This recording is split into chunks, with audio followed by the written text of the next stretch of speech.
Setiap orang pasti mengalami beban hidup, entah itu masalah finansial, kesehatan, atau hubungan yang rumit. Dalam Matius 11 ayat 28, Yesus mengundang kita. Datanglah kepadaku semua yang letih lesu dan berbeban berat. Aku akan memberikan kelegaan kepadamu. Ini adalah janji Tuhan bahwa kita tidak perlu memikul beban kita sendirian. Beban hidup bisa membuat kita merasa tertekan dan putus asa. Namun ketika kita menyerahkan semua masalah kita kepada Tuhan dalam doa, kita menemukan kelegaan. Tuhan ingin kita mengandalkannya dan memberi kita kekuatan untuk melanjutkan. Ingatlah bahwa tidak ada beban yang terlalu berat bagi Tuhan. Dia selalu bersama kita, siap untuk mengangkat beban kita dan memberi kita damai sejahtera yang melampaui segala akal.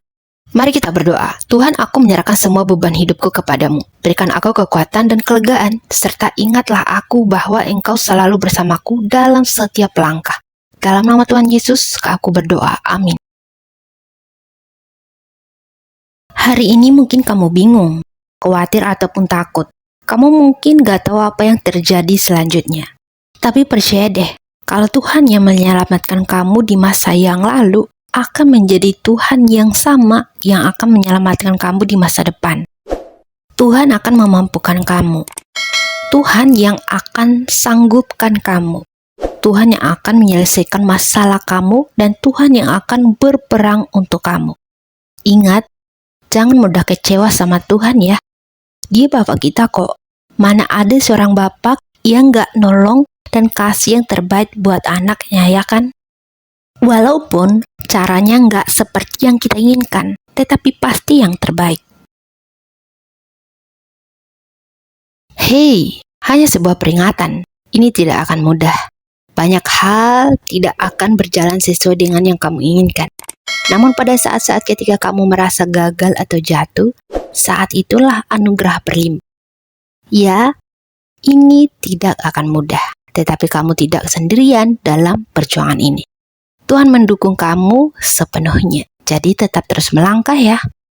Ayub 23 ayat 10 berkata, karena ia tahu jalan hidupku, seandainya ia menguji aku akan timbul seperti emas.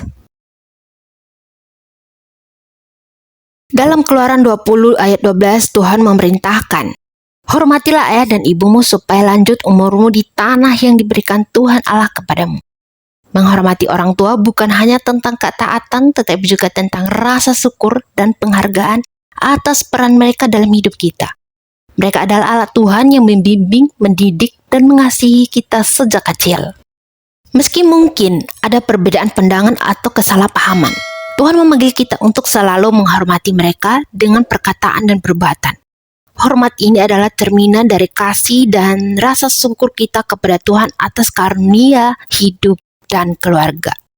Mari kita terus menghormati dan mendoakan orang tua kita sebagai bentuk ketaatan kita kepada Tuhan dan berkat bagi hidup kita.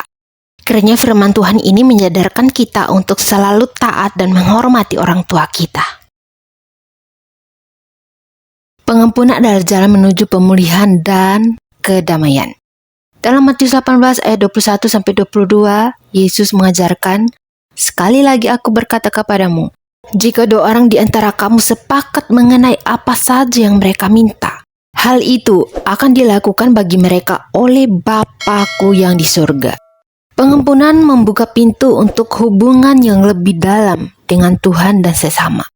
Dengan mengampuni, kita mengatasi rasa sakit dan membebaskan diri dari belenggu kemarahan. Tuhan telah memberi kita pengampunan yang tak terbatas melalui Yesus dan Dia mengundang kita untuk meneruskan kasih-Nya kepada orang lain. Jadi, marilah kita terima pengampunan Tuhan dan sebarkanlah kasih-Nya melalui tindakan dan pengampunan kita. Efesus 6 ayat 10 dikatakan, akhirnya, hendaklah kamu kuat di dalam Tuhan, di dalam kekuatan kuasa-Nya. Dunia penuh dengan tantangan, tetapi kekuatan sejati datang dari Tuhan. Kita tidak diharapkan untuk mengandalkan kemampuan kita sendiri. Ketika kita merasa lelah dan tak mampu, saat itulah kita harus bersandar lebih erat pada Tuhan. Kuasa-Nya yang tak terbatas akan menopang kita, memberi kita keberanian untuk melangkah. Jadi, janganlah pernah takut, karena Tuhan adalah sumber kekuatan yang tidak pernah habis. Di sini, Tuhan mengajak kita untuk terus mengandalkannya sebagai sumber kekuatan dalam menghadapi setiap tantangan hidup. 2 Korintus 12 ayat 9 berkata, "Tetapi jawabnya, cukuplah kasih karuniaku bagi kamu, sebab justru dalam kelemahanlah kuasaku menjadi sempurna." Ketika kita merasa lemah atau tidak cukup mampu, Tuhan menjanjikan bahwa kasih karunia-Nya cukup untuk kita. Kelemahan kita justru menjadi kesempatan bagi kuasa Tuhan untuk dinyatakan dengan jelas. Di saat-saat kita merasa tidak berdaya, ingatlah bahwa Tuhan sedang bekerja dalam dirimu, menguatkan dan memperlengkapi kita dengan kekuatan-Nya. Dalam kelemahan, kita dapat menemukan kekuatan yang sejati dari Tuhan. Dalam Keluaran 20 ayat 3, Allah berfirman, "Janganlah ada padamu Allah lain di hadapanku." Menyembah berhala berarti meletakkan sesuatu di tempat yang seharusnya hanya dimiliki oleh Tuhan. Berhala tidak selalu berupa patung. Bisa juga berupa ambisi, materi, atau hubungan yang mengalihkan perhatian kita dari Tuhan. Dalam 1 Yohanes 5 ayat 21 kita diingatkan, "Anakku, jagalah dirimu dari berhala."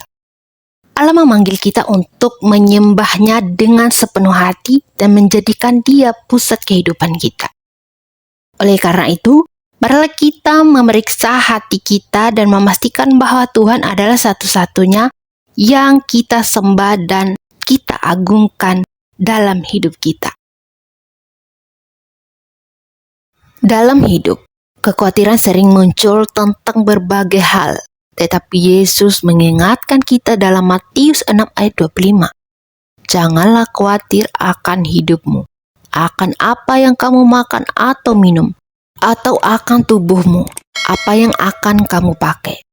Bukankah hidup itu lebih penting daripada makanan, dan tubuh itu lebih penting daripada pakaian?" Tuhan tahu apa yang kita butuhkan dan berjanji untuk memelihara kita. Ketika kita fokus pada pekerjaan Allah dan kebenarannya, kita akan menemukan bahwa kebutuhan kita dipenuhi. Tuhan mengundang kita untuk melepaskan kekhawatiran dan mempercayakan segala sesuatu kepadanya.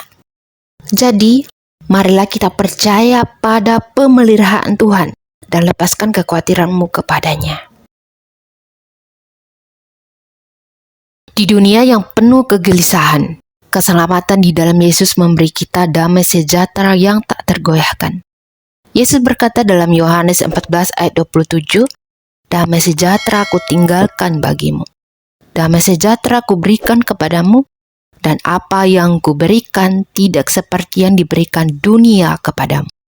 Keselamatan tidak hanya membawa kita pada hidup kekal, tetapi juga memberikan damai di hati kita saat ini. Dalam Yesus kita tidak perlu lagi takut akan masa depan atau masa lalu, karena kita tahu bahwa kita aman di dalam kasih dan kuasa-Nya. Mari terima damai itu dan jalani hidup dengan tenang di bawah perlindungan-Nya. Kayaknya hampir setiap malam aku bilang, "Tuhan, aku gak sanggup lagi. Sekarang ini aku sudah berada di titik terendah dalam hidup aku. Bisakah aku bertahan sampai akhir dan lewati ini semua, Tuhan?" Di suatu malam, ketika aku lagi menangis dengan hebatnya, aku merasa Tuhan memeluk aku dan bilang, "Anakku sayang, aku loh mampu mengubah situasi paling terpuruk kamu menjadi momen terbaik dalam hidup kamu. Bukankah setiap musim dalam hidupmu, aku selalu ada bersamamu? Begitupun kali ini kita lewati dan hadapi musim ini bersama, nak. Jadi untuk apa kamu takut? Tuhan saja udah bilang, Tuhan akan berjalan bersama-sama dengan kita. Jadi buat kamu tetap kuat dan semangat ya. Kalau video ini lewat berandamu, itu artinya ada sebuah pesan yang Tuhan Yesus mau sampaikan buat kamu hari ini. Firman Tuhan berkata dalam Yesaya 60 ayat 22, "Jika waktunya tepat, Aku Tuhan yang akan mewujudkannya." Percaya deh, kalau emang udah waktunya Tuhan, pintu-pintu yang selama ini tertutup akan dibukakannya Tuhan. Berkat bangsa-bangsa akan turun buat kamu. Apa yang selama ini tidak pernah kamu pikirkan dan bayangkan, itu yang Tuhan sediakan. Jadi kamu tenang aja dan tetap percaya sama Tuhan. Dia yang pegang kendali penuh atas hidupmu.